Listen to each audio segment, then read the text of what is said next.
അപ്പം ആദ്യമേ MBA കഴിഞ്ഞ് ഞാനൊരു മൾട്ടിനാഷണൽ കമ്പനിയിലെ കൺസ്യൂമർ ഡ്യൂറബിൾസ് കമ്പനിയിലായിരുന്നു. അപ്പം കമ്പനി കഴിഞ്ഞപ്പം ഞാൻ ആദ്യമേ കൊമേഴ്ഷ്യൽ മേഖല എന്ന് പറഞ്ഞാൽ നമുക്കറിയാമല്ലോ, കൊമേഴ്ഷ്യൽ മേഖലയിലായിരുന്നു.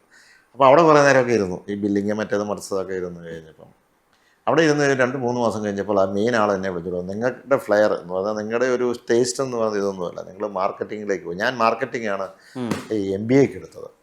അവൾ അത് എടുത്ത് കഴിഞ്ഞതിന് ശേഷം, ഈ പറഞ്ഞതിന് ശേഷം അവിടെ നിന്ന് കഴിയുമ്പോൾ ഞാൻ മാർക്കറ്റിംഗ് സെക്ഷനിലേക്ക് പോയി. അപ്പം വലിയ പ്രൊഫഷണൽ പ്രോഡക്റ്റ്സ് ഒക്കെ ഒത്തിരി ഉണ്ട്. അപ്പോൾ ഇതുമായി ബന്ധപ്പെട്ട് ഞാൻ ഓർത്തു, ഇനിയിപ്പം സാധാരണ രീതിയിൽ ഇതൊക്കെ പോകണമെന്നുണ്ടെങ്കിൽ ഓരോ സ്ഥാപനങ്ങളിൽ പോകണം, അത് ഓർഡർ. ഇപ്പം നമ്മൾ എന്താണെങ്കിലും മാർക്കറ്റിംഗ് എന്ന് പറയുമ്പോൾ നമുക്ക് വിൽക്കുകയാണല്ലോ പ്രധാനമായി, നമ്മുടെ പ്രോഡക്റ്റ്സ് വിൽക്കുക എന്തൊക്കെയാണെന്നുള്ളത്. ആ പ്രൊഫഷണൽ പ്രോഡക്റ്റ്സ് അന്നത്തെ കാലത്ത് ഓരോ പ്രോഡക്റ്റിനൊക്കെ 3-4 ലക്ഷം രൂപ 5 ലക്ഷം രൂപയൊക്കെ വരുന്നുണ്ട്. എന്ന് പറഞ്ഞാൽ ഏതെങ്കിലും അന്ന് 10-30 വർഷക്കാലം മുമ്പാണ്. അപ്പം അതൊരു തീരുമാനം എടുക്കണം എന്ന് പറയുന്നുണ്ടെങ്കിൽ അത് എടുക്കുന്നത് മിക്കവാറും കമ്പനിയുടെ MDO അല്ലെങ്കിൽ CEO ഒക്കെ ആയിരിക്കും. അപ്പോൾ ഇവരെയൊക്കെ കാണാൻ പോകണം. അവൾ എന്താ ചെയ്തതെന്നറിയാമോ? ആദ്യമേ ഈ കമ്പനിക്കാരൻ പറഞ്ഞു, നിങ്ങളൊരു കാര്യം ചെയ്യും, അവരുടെ പ്രോഡക്റ്റ് പോയില്ല, കുറേ സഞ്ചി മേടിച്ച് തന്നു, ബാഗ്, സ്കൂൾ ബാഗ്. ഈ സ്കൂൾ ബാഗ് പോയി വീട്ടുകളിൽ പോയി വിൽക്കാൻ. അപ്പോൾ നമ്മൾ ആദ്യമേ പറഞ്ഞത് ബാംഗ്ലൂരിലാണ് പറഞ്ഞത്. അപ്പോൾ നമ്മൾ ഓരോ കോളനിയിൽ പോകും. അപ്പോൾ ഇതിനകത്ത് എൻ്റെ ദൈവമേ, എനിക്ക് സ്കൂൾ ബാഗ് തന്ന് MBA കഴിഞ്ഞ് സ്കൂൾ ബാഗ് തന്നെ എന്നെ വിൽക്കാനായിട്ട് വിട്ടിരിക്കുകയാണ്. അപ്പോൾ എനിക്ക് വലിയ സങ്കടം എന്താണെന്ന്. അപ്പം പിന്നെ ഞാൻ ചോദിച്ചാൽ, ആദ്യമേ നമുക്ക് ഒത്തിരി ഹേർഡിൽസ് ഉണ്ട്. സ്കൂൾ ബാഗ് വിൽക്കാൻ എന്താ കുറേ 2 ബാഗ് വെച്ചിട്ട് ഓർഡർ മേടിക്കുക എന്നുള്ളത്. ഇത് വിൽക്കാനൊന്നുമല്ല, നമുക്ക് എന്തെങ്കിലും ഇതുമായി ബന്ധപ്പെട്ട തടസ്സമുണ്ടോ, കമ്മ്യൂണിക്കേഷൻ ഉണ്ടോ, നിങ്ങൾക്ക് എന്തെങ്കിലും ഡയറക്റ്റായിട്ട് പോകാനുള്ള കഴിവുണ്ടോ എന്ന് നോക്കാൻ വേണ്ടിയിട്ട് മാത്രം. അപ്പം ഞാൻ ഏതായാലും അന്നൊരു സ്കൂട്ടർ ഉണ്ടായിരുന്നു, അതും വെച്ചുകൊണ്ട് ഓരോ കോളനിയിൽ പോകും. കോളനിയിൽ പോയിട്ട് പക്ഷേ ആദ്യമേ സ്കൂൾ ബാഗ് വെക്കുമ്പോൾ വീട്ടിൽ കയറണം. വീട്ടിൽ കയറുമ്പോൾ എങ്ങനെ കയറും? വീട്ടിൽ സാധാരണ ഒരു 9:30 കഴിഞ്ഞിട്ടല്ലേ കയറാൻ പറ്റുള്ളൂ. 9:30 കയറുമ്പോൾ ഗേറ്റ് അടച്ചായിരിക്കും. ഗേറ്റ് തുറക്കുമ്പോൾ പട്ടി ഉണ്ടോ എന്ന് നോക്കണം.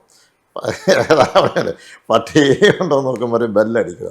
ബെല്ലടിച്ചിട്ട് ആൾക്കാർ വരുമ്പോൾ ചിലപ്പോൾ അമ്മയായിരിക്കും വരുന്നത്, ചിലപ്പോൾ അവിടുത്തെ ഈ പറയുന്ന പോലെ ചിലപ്പോൾ അപ്പനായിരിക്കും, മിക്കവാറും അവരൊക്കെ ജോലിയിലായിരിക്കും. ഇപ്പോൾ ഡിസിഷൻ എടുക്കാൻ പറ്റാതെ ചിലപ്പോൾ അവിടുത്തെ സേവൻ്റ് ആയിരിക്കും. അത് കഴിഞ്ഞതിന് ശേഷം അവിടെ കുട്ടികളുണ്ടോ ഇല്ലയോ എന്ന് അറിയാതെ സ്കൂൾ ബാഗായിട്ട് വന്നിട്ട് വല്ല കാര്യം, ചിലപ്പോൾ കോളേജിലായിരിക്കും, ചിലപ്പോൾ കുട്ടികളില്ലായിരിക്കും. ഇതെങ്ങനെ കണ്ടുപിടിക്കുന്നത്? അപ്പോൾ ഇതൊക്കെ ഒരു സ്ട്രാറ്റജിക് ആയിട്ട് എന്തെങ്കിലും അവിടെ എങ്ങനെയുണ്ട്, ഇതൊക്കെ ഫോട്ടോ ഉണ്ടോ അല്ലെങ്കിൽ ചില സൈക്കിളുണ്ടോ, ഇതൊക്കെ നോക്കിയിട്ട് വേണം. അപ്പം ഭയങ്കര ഒരു എക്സ്പീരിയൻസാണ്. അപ്പോൾ 2-3 മാസം അതിലേ പോയെങ്കിൽ. അപ്പോൾ ഇതൊരു ഭയങ്കര ഒരു എക്സ്പീരിയൻസ് ആയിട്ട്, ആക്ച്വലി അതൊക്കെ പ്രാക്ടിക്കൽ ലൈഫിൽ വലിയൊരു ഒരു എക്സ്പീരിയൻസ് ആയിട്ട്. ഈ സ്കൂൾ ബാഗ് വിൽക്കാൻ നടക്കുന്ന ജോസ്കേമാണി, അത് നല്ല രസമുള്ള ഒരു ഇമേജ് ആണല്ലോ. അല്ല, അത് തീർച്ചയായിട്ടും ഞാൻ പറഞ്ഞത്. ഇത് കഴിഞ്ഞിട്ട് ഞാൻ മദ്രാസിൽ ചെന്ന് എൻ്റെ ഒരു ഫ്രണ്ട് ഇതുപോലൊരു പുള്ളി എന്നോട് പറഞ്ഞു, എനിക്കും ഇത് തന്നു. അപ്പം ഞാൻ സാറ്റിസ്ഫൈഡായി. വേറെ ഒരുത്തിനോട് കൊടുത്തല്ലോ എന്ന് ഓർത്തുകൊണ്ട്. അത് ഭയങ്കര എക്സ്പീരിയൻസ് ആയത്. കഴിഞ്ഞതിന് ശേഷം പ്രൊഫഷണലായിട്ടുള്ള ഒരു പ്രോഡക്റ്റ് തന്നു. അപ്പം EPAPX എന്ന് പറയും. EPAP എന്ന് ഇലക്ട്രോണിക് എക്സ്ചേഞ്ച് ഇതാണ്. പണ്ട് ഓർക്കുന്നുണ്ടാവും, ഇങ്ങനെ ഹോട്ടലുകളിലും ഇതിലെല്ലാം ഇങ്ങനെ വേറെടുത്ത് ഇങ്ങോട്ട് കുത്തിയിട്ട് ചെവി വെച്ചിരിക്കും. ഇപ്പോഴെല്ലാം ഇലക്ട്രോണിക് ആയി. അപ്പം ഇലക്ട്രോണിക് അന്ന് ഒരു 30 വർഷം മുമ്പ് തുടങ്ങി. അപ്പം എന്നാന്ന് വെച്ചാൽ ഇതിൻ്റെ വില എന്ന് പറയുന്നത് ഒരു 4 ലക്ഷം തൊട്ട് 15 ലക്ഷം രൂപ വരെ. അപ്പോൾ ഇത് സാധാരണക്കാരന് ഒരു ഓർഗനൈസേഷനിൽ പോയി കഴിഞ്ഞാൽ സാധാരണ ഒരു മാനേജർക്കൊന്നും ഡിസിഷൻ എടുക്കാൻ പറ്റില്ല, അത്രയും വിലയുണ്ടല്ലോ. അപ്പോൾ എന്നാ ചോദിച്ചത്, ഡിസിഷൻ എടുക്കുന്നത് അവിടുത്തെ MD ആയിരിക്കും. അപ്പോൾ MDയെ കാണണം. അപ്പോൾ ഞാൻ എങ്ങനെ പോകും? ആദ്യമേ എങ്ങനെ പോകും? അപ്പോയിൻമെൻറ്റ് എടുക്കണം. അപ്പോയിൻമെൻറ്റ് എടുക്കുമ്പോൾ എത്ര ലൈൻ ഉണ്ടെന്ന് ആദ്യമേ കണ്ടുപിടിക്കണം. ലൈൻ എന്ന് പറഞ്ഞാൽ ഇൻകമിങ് ലൈൻ. ചിലയിടത്ത് 10 ലൈൻ. ഇപ്പോൾ ഹോട്ടലുകളൊക്കെ 10 ലൈൻ കാണും. ഇപ്പം പടപടാന്ന് അങ്ങനെ ഉണ്ടെങ്കിൽ എക്സ്ചേഞ്ചിൻ്റെ ആവശ്യമില്ല. ഒറ്റ ലൈനാണ്, ഒറ്റ ഫോണാണെങ്കിൽ ഇതിൻ്റെ ആവശ്യമില്ല. ഇൻ്റർകോം 2-3. അപ്പോൾ ഇതൊക്കെ നമ്മൾ എങ്ങനെയാണ് റിസർച്ച് നടത്തി കൊണ്ടുപോകുന്നത്. അപ്പോൾ പിന്നെ നമ്മൾ ഡയറക്ടറി എടുക്കും. ഡയറക്ടറി എടുത്തിട്ട് അതിനകത്ത് ഫോൺ നമ്പേഴ്സ്, ചില കമ്പനിയുടെ പേര് 10 ഫോൺ നമ്പേഴ്സ് കാണും ഒരുമിച്ച് 1 2 3 4 എന്ന്. അപ്പോൾ അത്രയും ലൈൻ ഉണ്ടെന്ന് കണ്ടുപിടിക്കും. ഇതിൽ ലിസ്റ്റ് എടുക്കും, അവിടെ പോകും, MD ആരാന്ന് മനസ്സിലാക്കും. ഒരു MDയെ കണ്ടുപിടിക്കാനായിട്ട് അവിടെ പോയി അപ്പോയിൻമെൻറ്റ് ചോദിച്ചാൽ കിട്ടത്തില്ല. ഏറ്റവും നല്ല ഫോണിൽ കൂടെ ആദ്യം അപ്പോയിൻമെൻറ്റ് എടുക്കുന്നത്. ഫോണിൽ കൂടെ വിളിക്കുമ്പോൾ ആരപ്പുറത്തിരിക്കുന്ന തരത്തിലല്ലോ, ചെയർമാനാണോ എൻ്റെ കമ്പനിയുടെ ആളാരാന്ന് പറയുമ്പോൾ I am coming over, can you give me 2 minutes appointment എന്ന് പറയും. അങ്ങനെ ഈ ട്രിവാൻഡ്രത്ത് GIC-യിൽ വർക്ക് ചെയ്യുന്ന സമയത്ത് ഒരുപാട് ഹോം ലോണുകളൊക്കെ പാസ്സാക്കി കൊടുത്തിട്ടില്ലേ? അതെ ഉണ്ട്. രാഷ്ട്രീയത്തിൽ തന്നെ, പാപ്പയുടെ കൂടെ തന്നെ രാഷ്ട്രീയത്തിലുണ്ടായിരുന്ന ആളുകൾ, സിനിമാ താരങ്ങൾ, അവർക്കൊക്കെ ഈ ഹോം ലോണുകൾ തയ്യാറാക്കി കൊടുക്കേണ്ടി വന്നിട്ടുണ്ട്. ഞാൻ എൻ്റെ ഒരു സെക്കൻഡ് ജോലി എന്ന് പറയുന്നത് അവിടുന്ന് മാറി ഞാൻ GIC housing general insurance corporation, ഒരു പബ്ലിക് സെക്ടറാണല്ലോ അതിനകത്ത്. പലരും വന്നിട്ടുണ്ട്, പല രാഷ്ട്രീയ നേതാക്കന്മാർ, ഇപ്പോഴത്തെ നേതാക്കന്മാർ, പണ്ടുള്ള നേതാക്കന്മാർ, ഉദ്യോഗസ്ഥരൊക്കെ വരും. അപ്പോൾ അവരെ ജഡ്ജ് ചെയ്യുന്നൊരു കാര്യമുണ്ട്, ഈ ഹൗസിംഗ് ലോൺ ജഡ്ജിങ്. ആ ജഡ്ജിങ് എന്ന് പറയുന്നത് വളരെ രസമാണ്. അതും എന്നാ വെച്ചാൽ നമ്മളെ ഒന്നും ആരും പഠിപ്പിക്കാൻ, ട്രെയിനിങ് എന്നൊക്കെ പറഞ്ഞ് ഒരു മാസം ഐഡിയയിലൊക്കെ ഒന്ന് പോയിട്ട് ഇവിടെ വന്നിരുന്നിട്ട്, എന്നാ വെച്ചാൽ നമ്മൾ പണം കൊടുത്തതിന് ശേഷം നമ്മൾ അത് തിരിച്ച് കിട്ടാതെ വരുമ്പോഴാണ് പ്രശ്നം. പണം കൊടുക്കാൻ എളുപ്പമാണ്, ഇവിടെ കിടക്കുക എഴുതി കൊടുത്താൽ മതിയല്ലോ. പക്ഷെ തിരിച്ച് കിട്ടുന്നുണ്ടോ എന്നുള്ളതാണ്. അപ്പോൾ ഈ ഓരോരുത്തരും വരുമ്പോൾ അവൻ്റെ സ്വഭാവമാണ് പഠിക്കേണ്ടത്. നമ്മൾ ഇരിക്കുന്നത് എങ്ങനെയാണ്, അവന് ഇപ്പോൾ ഏതെങ്കിലും ഒരാളെ കള്ളു കുടിച്ചിട്ട് വന്നിട്ട് എനിക്ക് ലോൺ വേണം, റീപേയ്മെൻറ്റ് കപ്പാസിറ്റി നോക്കിയിട്ടാണ്. കള്ളു കുടിച്ചിട്ടുണ്ടെന്ന് എനിക്ക് തോന്നിക്കഴിഞ്ഞാൽ ഞാൻ ഒരിക്കലും കൊടുക്കില്ല, എത്ര പണക്കാരനാണ് ഞാൻ കൊടുക്കില്ല. അങ്ങനെ ഒരു നമ്മുടെ ഇതായിട്ടുണ്ട്. അപ്പോൾ അങ്ങനെ പലരും വന്നിട്ടുണ്ട്. പക്ഷെ സാധാരണ ലോൺ കൊടുക്കുമ്പോൾ അങ്ങനെയൊന്നും പറയും. ചിലരൊക്കെ മിക്കവാറും ഉള്ളവരൊക്കെ ഹൗസിംഗ് ലോൺ വലിയ പണക്കാർ കൊടുക്കും, ഇല്ലാത്തവർ കൊടുക്കും, വേണ്ടവർ കൊടുക്കും, ഇതൊക്കെ എടുക്കും. സാധാരണ ഒരു ഹൗസിംഗ് ലോൺ എടുക്കാറുണ്ട്. പലരും രാഷ്ട്രീയത്തിലുള്ളവരൊക്കെ എടുത്തിട്ടുണ്ട്, സിനിമാ താരങ്ങൾ എടുത്തിട്ടുണ്ട്. പറയുന്നത് ശരിയല്ല, സുരേഷ് ഗോപി ഉൾപ്പെടെയുള്ളത് അത് ഞങ്ങളുടെ സുഹൃത്തുക്കളാണ്, വന്നെടുത്തിട്ടുണ്ട് ഹൗസിംഗ് ലോൺ. സുരേഷ് ഗോപി എങ്ങനെയാണ് ജഡ്ജ് ചെയ്തത്? സുരേഷ് ഗോപി എനിക്കത് ഉണ്ടല്ലോ, അപ്പോൾ സ്വഭാവത്തിനൊന്നും കുഴപ്പമില്ലല്ലോ.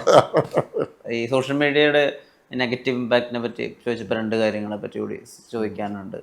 ഒന്ന്, ഈ സോഷ്യൽ മീഡിയയിൽ പലപ്പോഴും ചില സിനിമകളുടെ റെഫറൻസുകൾ വെച്ചിട്ട് പല കഥാപാത്രങ്ങളായിട്ട് ഇങ്ങനെ പറഞ്ഞു പോവുകയും ആ കഥാപാത്രങ്ങളുടെ നെഗറ്റീവായിട്ട് തന്നെ, അതായത് മാണി സാറിന് നെഗറ്റീവായിട്ട് തന്നെ കാണിക്കാൻ ഉദ്ദേശത്തോടു കൂടിയിട്ടാണ് ചില സിനിമയിൽ ചില കഥാപാത്രങ്ങൾ ഉണ്ടാക്കിയെന്ന് പറഞ്ഞിട്ട് വിമർശനം ഉണ്ടാവുകയും ഒരുപാട് പേരുകൾ അതിന് ശരി വയ്ക്കുകയൊക്കെ ചെയ്യുന്നുണ്ട്. അപ്പോൾ അദ്ദേഹത്തിൻ്റെ മകൻ എന്നുള്ള രീതിയിൽ ജോസ് കെ മാണി അങ്ങനെയുള്ള ട്രോളുകൾ അല്ലെങ്കിൽ പോസ്റ്റുകൾ, ഇപ്പോൾ ഉദാഹരണത്തിന് പ്രജ എന്നുള്ള സിനിമ, ആ സിനിമയിലെ ലാഹേൽ വക്കച്ചൻ, അതായത് ഒരു പാലക്കാരനായിട്ടുള്ള ഒരു രാഷ്ട്രീയക്കാരനായിട്ടാണ് അതിൽ കാണിച്ചിട്ടുള്ളത്. അത് പലപ്പോഴും കെ എം മാണിയാണെന്നുള്ള രീതിയിൽ ആളുകൾ പോസ്റ്റ് ചെയ്യും. ഇത് ശ്രദ്ധയിൽപ്പെട്ടിട്ടുണ്ടോ?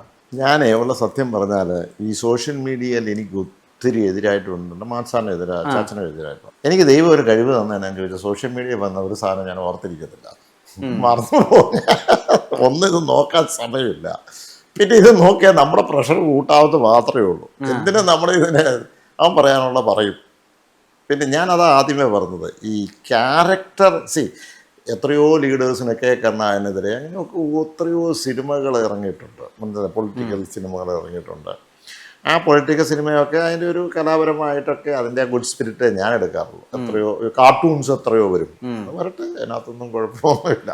പക്ഷെ ക്യാരക്ടർ അസാസിനേഷൻ നടത്തിയുള്ള സോഷ്യൽ മീഡിയയിൽ വരുന്നത്, ഇവൻ്റെ സിനിമയ്ക്കകത്ത് വന്ന് അത് പാടില്ല. ക്യാരക്ടർ അസാസിനേഷൻ, അത് ഡയറക്റ്റ് ക്യാരക്ടർ അസാസിനേഷൻ, അത് ഒരിക്കലും ചെയ്യാൻ പാടില്ല എന്നുള്ളതാണ് എൻ്റെ ഒരു നിലപാട്. ഞാൻ പറഞ്ഞ മനസ്സിലായില്ല. നമ്മൾ ഒരാളെ ക്യാരക്ടർ അത് അറിഞ്ഞോ അറിയാതെ ചെയ്യാൻ പാടില്ല. പിന്നെ മറ്റേ സിനിമയിൽ വരുന്നത് അതൊന്നും ഞാൻ ബോധർ ചെയ്യാറില്ല, അത് അതിൻ്റെ വഴിക്ക് പോകും. അങ്ങനെ ബോധർ ചെയ്യാൻ തുടങ്ങി നമുക്കിവിടെ ജീവിക്കാൻ പറ്റും. അത് നടക്കട്ടെ, അവന് സന്തോഷം കിട്ടട്ടെ, ഇതൊന്ന് അവൻ്റെ സന്തോഷം. പക്ഷെ ആ സന്തോഷമൊന്നും അധികം നേരം നിൽക്കത്തുമില്ല. ഈ വേദനിപ്പിക്കാൻ വേണ്ടി തന്നെ ചില ആളുകൾ ചില ക്രൂര വിനോദങ്ങളൊക്കെ അന്ന് പത്രങ്ങളിലൊക്കെ ചെയ്തിരുന്നു. അല്ല, അത് സ്ഥിരമായിട്ട് പറഞ്ഞുകൊണ്ടിരിക്കുകയല്ലേ, അപ്പം പറയുമ്പോൾ തന്നെ അറിയാമല്ലോ, അത് ബോധപൂർവമുള്ള ഒരു ഓപ്പറേഷൻ്റെ ഭാഗമാണ് എന്നുള്ളത്. അത് സാധാരണക്കാരെന്ന് പറയാൻ ഞങ്ങൾക്കും അറിയാം, എല്ലാവർക്കും അറിയാം. അത് മാത്രമല്ല, റിപ്പീറ്റഡായിട്ട് വന്നുകൊണ്ടേയിരിക്കുന്നു.